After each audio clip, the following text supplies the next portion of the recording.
Kala kita ada di rumah, ada di tempat kerja kita, di jalan kita, pada hari Jumat setelah sholat asar, manfaatkan untuk berdoa. Karena kita nggak tahu.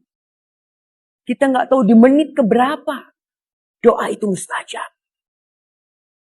Seorang tabi'in, Sa'id bin Jubair, diriwayatkan bahwa dia pada hari Jumat ketika selesai sholat asar, dia tidak berbicara dengan seorang pun. Karena dia gunakan itu untuk berdoa dan memohon kepada Allah. Maka jangan lupa, ketika hari Jumat, ada waktu mustajab, minta hajatmu kepada Allah.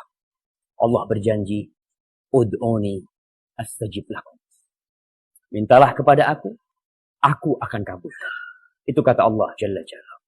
Assalamualaikum warahmatullahi wabarakatuh.